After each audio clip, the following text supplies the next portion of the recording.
Play La Bamba, Oil Country. Oh my God, that is one of the most outrageous games I've ever seen in my entire life. Can you tell how much this is taken out of me? Look at all the sweat on my forehead, on my cheeks, sweat on my neck. Like, I have to have like an hour-long bath now. I have to have candles lit. I have to find a way to meditate and get my heart rate down, because at one point I hit almost 160 beats per minute during that third period. The Oilers, they win on home ice in Game 3. They pull within one game of the Los Angeles Kings. They have made a series out of this, and all hope was lost after the second period. If you follow me on Twitter or X.com, I put out the biggest, most rage-filled tweet of all time, going after everyone in Oilers management, going after everyone in the mainstream media about Edmonton's goaltending. Calvin Pickard, I did not like the goals against on him. However, before I hit record on this post-game fan reaction, I did my due diligence. I went back and watched every single one, and I truly believe that two of those goals were deflected. The first one was deflected by McDavid, and then the second one was deflected by, I forget who got their stick in the lane, but I think two of them, the two that beat Pickard over the glove. Now, I still think Pickard's making himself look too small. He should have his glove up by his shoulder, but I am not going to critique the win. The Oilers win 7-4. Connor Brown with 2 goals. And remember, folks, those of you who are new to the channel, you may not know this. During the entire regular season, I had a bit of a meme going with the community here on the Austin Hockey YouTube channel. If Connor Brown ever scores a hat trick in a game, I am buying his jersey. He had 2 goals tonight. Boy, oh boy, would you love to see a third in a game, though. Maybe, just maybe, Connor Brown will come through when I'm in Edmonton on Sunday for Game 4. It's the first ever playoff game I will ever see live. I cannot wait for that experience. I'm just happy that Edmonton has at least made this a series. And there was a massive turning point in this game. I think it's the turning point of the series, and only time will tell if it actually is, if that comes to fruition. But that turning point in the third period, I'll discuss it after we discuss some of the other things that happened in this game. Of course, Calvin Pickard, he got the start over Stuart Skinner tonight. And like I mentioned near the start of this video, I did not like some of the goals that went in. His save percentage is still something that you want to see improved, but there's a huge but here. That third period, the Oilers were down 4-3 heading to the third. The LA Kings had 8 shots in the third period. 0 goals against in that third period. That's what we're asking for from our starting goaltender. We are asking him to lock it down when it matters most. Make the big save. And before Connor Brown scored the empty netter to make it 7-4 for Edmonton, he came across. He got that left pad on Anze Kopitar, who was at the back door, wide open, point blank, and Calvin Pickard with a huge save. That would have made it a 1-goal game if the Kings had scored with about 15 seconds left, 20 seconds left. There still would have been time. There still would have been time for LA to maybe go down and force something. But Calvin Pickard came up huge, and he will get the start in Game 4. You do not go back to Stuart Skinner. I know 4 goals on 28 shots doesn't look good. The save percentage doesn't look good, but I truly do think you don't go back to Stuart Skinner. You have to stay with Calvin Pickard at this point. It would be an absolute mistake to go to Stuart Skinner in Game 4. You ride the goalie that got you the win. It's not a pretty win, but the team rallied. That third period was absolutely insane. And we're going to take a quick look at the advanced metrics here. The advanced metrics, all goals in all situations, 4.69 to 3.31 in favor of Edmonton, though that is skewed because of the 2 empty net goals, which were basically 100% guaranteed. If we go expected goals at 5-on-5, 2.4 to 1.9 in favor of Edmonton. They did push in that third period, and the turning point of this entire series potentially was Evander Kane's tying goal. And there's a lot to talk about with that goal, but we'll take a look at players in all situations. Arvidsson was actually the lowest expected goal player on the team. Connor McDavid was the highest for obvious reasons. Evander Kane, he took a bad penalty in the second period. It led to a goal for the Los Angeles Kings, but he made up for it. Leon Draisaitl also had a terrific game. He set up Bouchard for 2 power play goals, 4, which is absolutely massive. By the way, my Bouchard haters, let's give Bouchard his flowers tonight, right? I'm fair with players' evaluations. I'm fair to call out the players that I really enjoy. Leon Draisaitl is my favorite player, and I am always the first to call him out when he sucks. My My Evan Bouchard haters, I need you to acknowledge Evan Bouchard's game tonight. He came up clutch. Now, Darcy Kemper, negative 2.23 goals saved above expected. If we take a look at Calvin Pickard, only negative 0.69 goals saved above expected. So Pickard did basically what he's expected to do. You wanted just maybe one more save, I think, but it wasn't horrible. If we take a look at the ice time tonight, Ty Emberson played the least amount, only 9:06. The Oilers, of course, shortened the bench in that third period when they're pressing. They're trying to tie the game. And let's talk about the turning point, which was Evander Kane's goal. There was 6 minutes and 42 seconds left in the third period when Evander Kane tied this thing up. He got a shift with McDavid and Draisaitl. Before Evander Kane got this shift, Corey Perry had 3 shifts in a row with that top line. They put Kane out there instead for this one near the end of the game. There's less than 10 minutes left, and Wallman gets the puck. He puts it down low, McDavid in front. It hits Kane. Puck's everywhere. McDavid centers it, and then there's just a scramble in the crease, and obviously I can't show the actual highlight. And if you watch the game, you'll know that the puck came to Evander Kane. He kicked the puck forward, and the puck went into the net. And my reaction on the stream, I was happy, but I knew he kicked it forward. And then the refs on the ice, they called this goal no goal on the ice for a kicking motion, and then they reviewed it.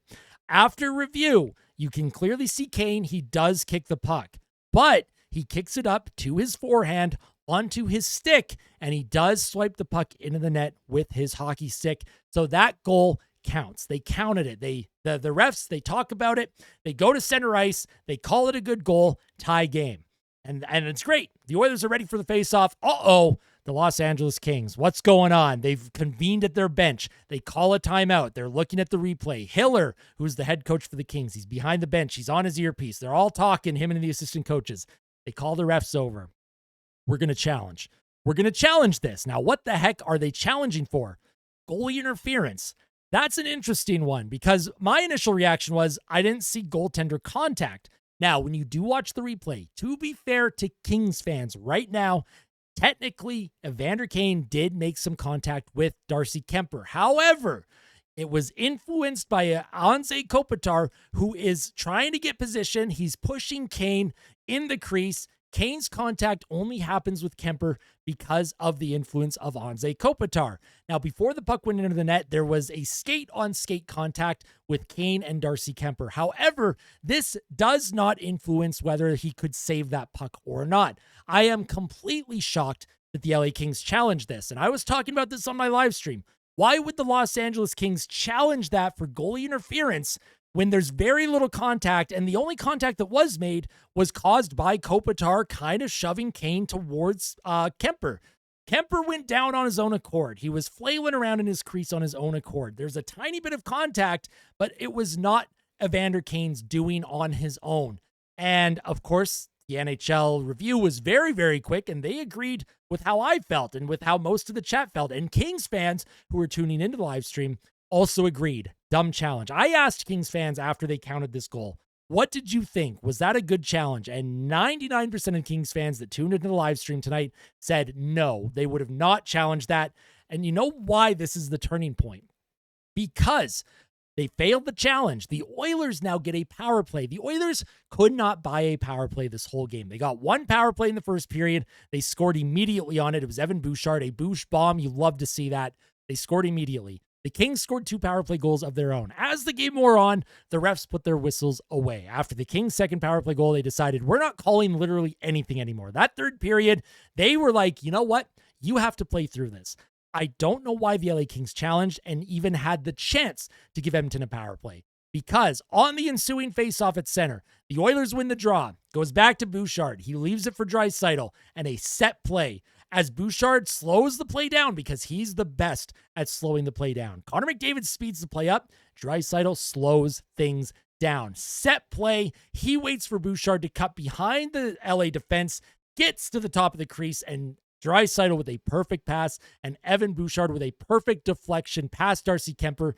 5 for Edmonton. They did not look back. Connor McDavid with the eventual empty net. And then, of course, Connor Brown, his second goal of the game. That made it 7-4 for Edmonton. But that goal by Bouchard, we have to take a look at the NHL visualizer on this one. Bouchard, he plays it to Draisaitl, and you know this is a set play, right? He enters the Kings zone. You have Byfield who's hanging out because the Oilers, credit to them, they usually go back to McDavid. So Byfield, he's at center. He's waiting for that back pass. And that is how you're supposed to defend this. The Kings did not make a mistake here.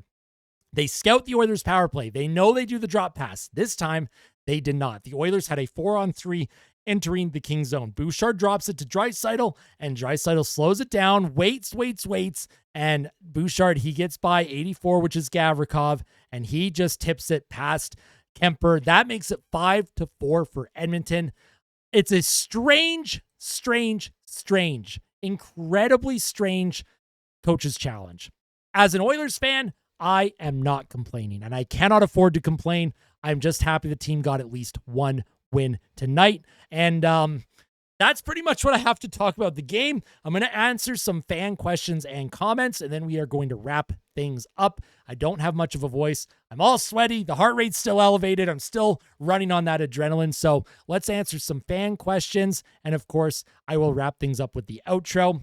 If you're enjoying this post-game fan reaction, please smash that like button. It goes a long way in supporting the channel. I truly appreciate it. And all of the subscriptions lately, oh my goodness, this channel is exploding in popularity. And there's fans from all over the world, all over the NHL, not just Oilers and Kings fans, but there are fans from everywhere that have been tuning in, subscribing, that have given me great feedback, very positive vibes. Thank you. Now, with that out of the way, let's get into some of the fan questions and comments. So, for some of the fan comments, Dougie Man says, I want some Bouch love tonight. Kid was a stud, 100% agreed. Tyler says, love that Kaner's back. We need more Oiler playoff hockey. Our crowd is too electric to not be here. If we win next game, what do you feel our odds are of winning Game 5 on the road? It depends if the Oilers win Game 4. If the Oilers tie this series up, I would be very, very hard-pressed to believe that they do not come out on top in this series. It's a huge game. The LA Kings have a chance to go up 3-1 on Sunday, but the Oilers have a chance to tie this thing up. I can't answer that question yet just because there's too many variables at play. I will likely talk about it in tomorrow's day after. That's a great question. JH says, they played incredible tonight. No one was a negative on the box score for the Oilers tonight. Picks looked on it at the stretch. That third period was electric. 100% agreed. Absolutely incredible. Stuart Skinner hate page. Oh no, but Potato Girl. Play Pickard next game. He's not amazing. He let in some stinkers, but he was good enough for the win and made some huge saves when it mattered. That's what we're talking about in Oil Country. You do not have to play amazing. You don't have to play like Dominik Hasek. You don't have to play like Andrei Vasilevsky or Connor Hellebuck from the regular season. All you have to do is give the team a chance. Lock things down when it matters most. 900 save percentage. I believe Calvin Pickard will be the starter for Game 4, and I believe in this team right now. McJesus Save says Bouchard is a golden god. Hey, Bouchard, he had a great game tonight. You love to see it. Neil says Kane is back. Yes, he is. He took that dumb penalty in the second period, but he made up for it. Huge goal for Evander Kane. That cannot be overstated. That is massive, and we'll see if that starts to turn his game around too. He might start to feel confident here. That is a big goal for Evander Kane. Oily Life says, friend, we made it. Yes, we did. And of course, we're going to go to the Discord now. We're going to answer a few questions from Discord. Hold on. Whoa, what am I doing here? What the heck is going on? Let's get the Discord going. So, on Discord, the questions, we have Superfan 20,000. Is Connor Brown the GOAT? Yes, Connor Brown has always been the GOAT. I don't care what anyone says. He is the GOAT, always will be the GOAT, 100%. Do you think Skinner will play again? Absolutely not. And I mean, unless for some reason, if Calvin Pickard gives up like 8 goals on Sunday, knock on wood, knocking on wood that does not happen. It's Calvin Pickard's crease. No matter what happens the rest of the series, this is Calvin Pickard's crease. Gold says, what do you think the chance of the Oilers winning this series is? And if we lose, do you think Knobs will get fired? And if we make it past LA, do you think we have a solid chance at the Cup? I'm superstitious. I don't like thinking too far ahead when it comes to the playoffs, but I will mention that when it comes to Game 4, the Oilers have some momentum. Do you believe in momentum from game to game? Not all fans do. I do. I think the Oilers have some momentum. It's their series. It's in their barn. Let's see how they respond on Sunday. Let's see how the Kings respond. They're not going to be happy about a lot of the goals that they gave up. They're not going to be happy about giving up 2 power play goals tonight. The Kings are going to be mad on Sunday, and they are going to come out with a vengeance. The Oilers, when they had that 2-0 lead, the Kings took over. I do think Edmonton is slightly lucky to have come out on top. Of course, Kane tying it was massive, but the Oilers did catch a break. We have to acknowledge that. They caught a break with the poor coach's challenge, in my opinion. Erica, who was at the game tonight, absolutely incredible scenes at Rogers Place. Look at this. This was Erica's first ever playoff game. We have to acknowledge how amazing this is. Perfect seats, by the way. That upper deck, center ice, you see absolutely everything perfectly. Love that picture. Thank you, Erica, for sending that in. Mr. NHL says yes. Yan says it's so nice to get a save. It absolutely is. And then Dacky says, what was your turning point of the game? And what do you think of Kane's performance? And are we so back? In hockey, when you win, you're always back. Everything feels good. When you lose, it's over. It's always over. You feel negative. I turn into the Joker and things suck. But we are riding that wave, right? Can't get too high. Don't get too low. Right now, I'm riding the high. We have to enjoy the highs when they come, especially in playoff hockey. We have seen some incredible playoff hockey, by the way, and I could not be happier with the win tonight. The turning point of the game, in my opinion, just to answer your question, was Evander Kane's tying goal, but the true turning point was LA deciding to challenge for goalie interference. That is the turning point of the game because the Oilers got the lead on the power play from the failed challenge, and they did not look back. Bad challenge by the Kings. That is still a strange decision. I don't know why they did that. And then, I don't know, says, in your opinion, what was the best goal? Just curious. In my personal opinion, my favorite goal tonight, the best goal for Edmonton has to be Evan Bouchard's goal to make it 5-4. That set play off this faceoff, this was the best goal of the game. Bouchard, the Oilers, they usually play it back. Byfield's playing this play well. He is reading the power play that the Oilers usually do. They had something set up. They made the set play and they executed to a T. They dropped it to Draisaitl and then Bouchard. He gets it in front. That was massive. 10 seconds into the power play, they get the lead and the crowd goes nuts. Absolutely nuts.